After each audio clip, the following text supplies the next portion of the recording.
Hi, are you looking to keep that triggering relationship? I know that's a really unpopular opinion right now. It almost seems like a fad to cut people out of your lives. But if you're like me, you really don't want to do that. And trust me, I did that with one of my family members, and honestly, it was just a band-aid fix. With my mother, it was a little different. We had always been close growing up, and she was a really great grandma to my babies, and I didn't want the relationship to end, but it felt like there were a lot of triggers, and it was just really hard to be around her.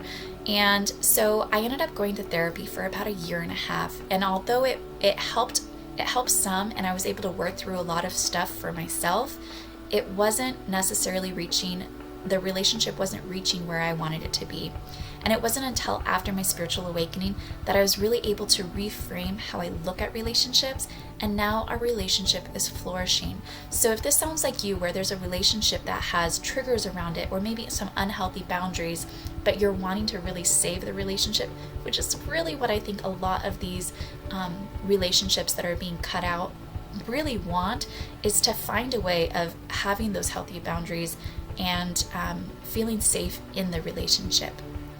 So if that sounds like you, this is the video for you, and I will tell you how I got to that point with my relationships.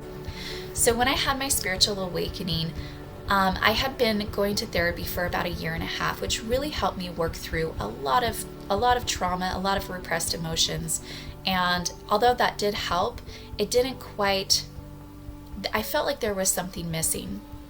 And so at the beginning of the year, in January 2023, I had a Kundalini awakening. And after that, I started following my intuition and reading and researching all kinds of things spiritual, and just really letting a fluid state in following what resonated with me. And so during that time, I found Dolores Cannon's work. So Dolores Cannon was a pioneer for hypnotherapy. She had started her career just trying to help people quit habits, lose weight in hypnotherapy.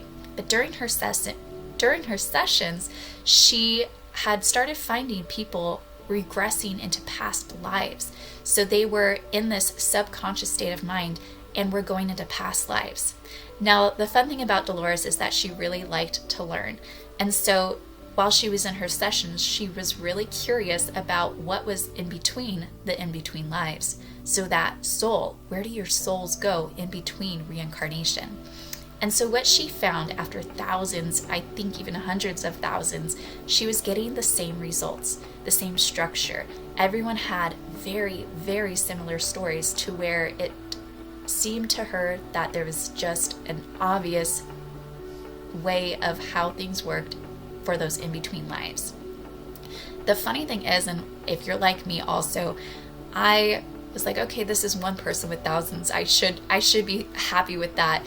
But there was also another gentleman who was doing the same thing at the same time. He was in hypnotherapy, started finding these people in these in-between lives, and he was able to give the same information. And they didn't have any idea about each other and were doing the same research. So that really hit the nail on the head for me. So this is what it was, and this is what really started resonating to me, and why I was able to change my viewpoints on the relationships in my lives. So from her work, she was able to realize that after we pass away, our souls go up into like a group. We have these soul families, these soul groups, and in those groups, we are all, in a sense, trying to stay together and trying to raise each other's consciousness, work through past trauma, past karma in our next lives. And so we choose, before we reincarnate, we choose the life that we want. And so we pick, okay, well, I'm going to play this role, you're going to play this role, and we all kind of collaborate, like this is what we're setting our course out to be. And so when we go into these lives, like my mom could have been my sister in a past life, or I could have been her mom. And so when we go into these lives, we tend to trigger each other so that we can heal each other. I did another video about triggers, and it talks about how triggers are really teachers. I know for me, when I would get triggered, I had a really hard time because when you get triggered, it's really hard. You have these emotions that come up. And so sometimes we want to just ignore these triggers. But when you can start looking at triggers as something that's trying to teach you, then it really helps feel a little less hard, because you know that that person who's triggering you is really just trying to help you, especially when it comes to family members. I feel like family members trigger us the most, and that's why they're there.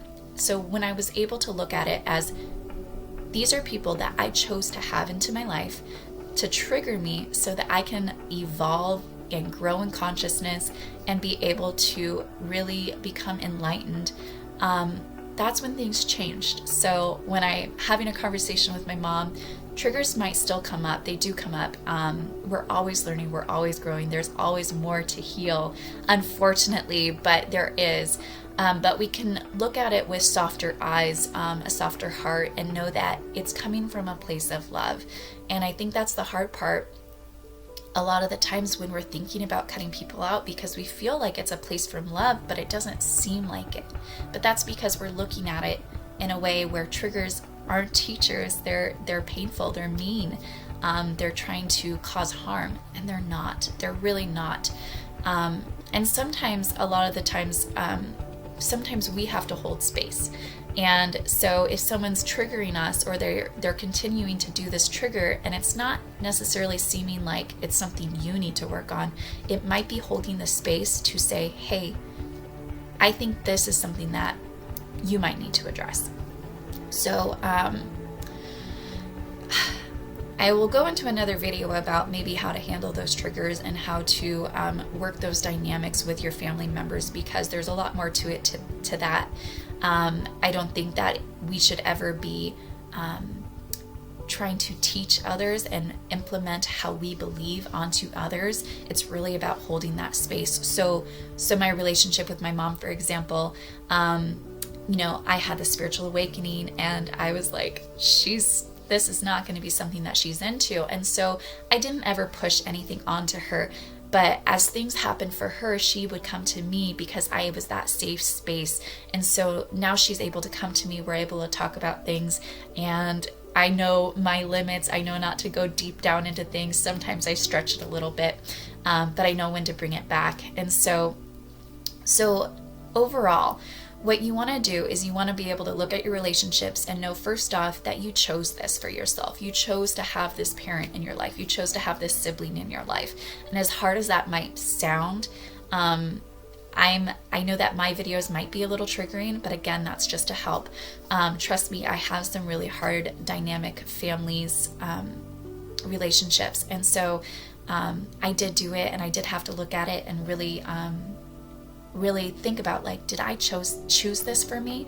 And then when you can look at that relationship and realize, what can you learn from that relationship? What has it taught you? I might have someone who's really triggering to me, but it taught me self-love. Or I had this really horrible event that happened in my life, but it was a repressed memory. And when I was remembering that repressed memory, it got me into how much I love learning about my brain and how it works and how things can be repressed. And so even as horrible as the event had been, I was able to move past it by being able to say, wow, I chose that event because it led me on this course of learning and having my enlightenment. And so as hard as it was, and I can tell you, like, if you're having these moments like, hi, how would I choose that for myself? There is something that you can learn from it. There's always something you can learn from it. So hopefully that helps. And if you really like this video, if this is resonating for you, please like and subscribe to the channel, because I will be doing more of these videos. And if you are interested in maybe more one-on-one, go ahead and hit the notification bell, because I will be doing videos, and I will be starting to do some one-on-one coaching. So if that's something that you're interested in the future, if you're liking the vibes, if you're resonating with this, hopefully that's something that we could potentially work on for you in the future.